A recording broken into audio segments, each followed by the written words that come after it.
అందరికీ నమస్కారం అండి. నమస్కారం. ఓకే కునల్ చెప్పు. Time and patience are two important warriors of life.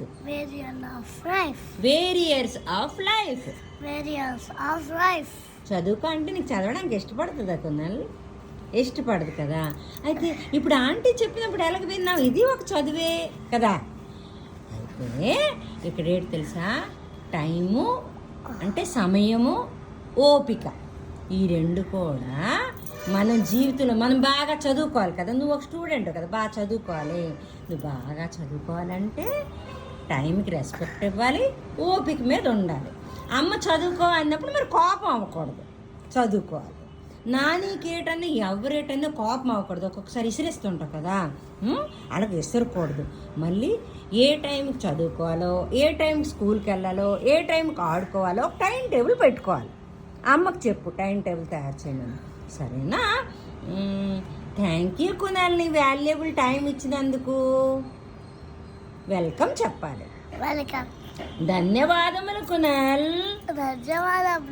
ధన్యవాదములా? Okay, నేను కూడా నీకు ధన్యవాదములే చెప్తాను, ఓకేనా? స్వాగతం కునాల్. ఇంకేంటంటే ఇంటికెళ్ళి స్కూల్లో ఏది చెప్తారో శ్రద్ధ మీద వినాలి. ఎందుకంటే 100 సార్లు చదివితే అంత, ఒకసారి రాస్తే అంతట్రా.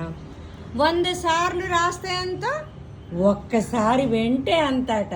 అయితే ఎందుకు ఓవర్ చేయడం, తిట్లు కాయడం, ఎక్కువ చదవడం ఎగ్జామ్ ముందు అవసరం ఏంటి? మనం క్లాస్లో టీచర్ చెప్పినప్పుడు ఇంట్రెస్ట్గా వినాలి, ఓకేనా? Thank you Kunal. మళ్ళీ ధన్యవాదములు. అయితే ఈరోజు సాయంత్రం ఎగ్జామ్ ఉంటుంది. ఏంటి తెలుసా, మీ అమ్మకి అడుగుతాను, స్కూల్ టీచర్స్కి ఫోన్ చేస్తాను, నువ్వు ఎక్కడైనా కోపం అయ్యేవో, ఫ్రెండ్స్తో గొడవ ఆడేవో అవన్నీ అని, ఓకేనా? అది ఎంతవరకు నీకు మార్క్స్ వస్తాయో ఈవినింగ్ మళ్ళీ మనం వీడియో చేసుకుందాం. అయితే ఇంతటితో సెలవు తీసుకుందామా? ఇది స్మైల్ ప్లీజ్. ఎంత కోపం ఉంది నవ్వుకోని ఉండాలి, సరేనా? స్మైలీస్. మనం ఎక్కడికి వెళ్ళక్కర్లేదు, మన నవ్వే అందం, ఓకేనా? నవ్వే అలంకారం అంటారు, అంటే అందం. అమ్మ క్రీము పౌడర్ ఇటు రాయలేదేటి? ఆయనే భలే స్మార్ట్గా ఉన్నావురా. ఇంతటితో సెలవు తీసుకుందామా? బాయా? మరి నువ్వు అన్నకి బాయ్ చెప్పవా? బాయ్ అందరికి. ఏంటి, శివుడు అందరికీ బాగా చూసుకోవాలి ఈరోజు, ఓకేనా? బాయ్.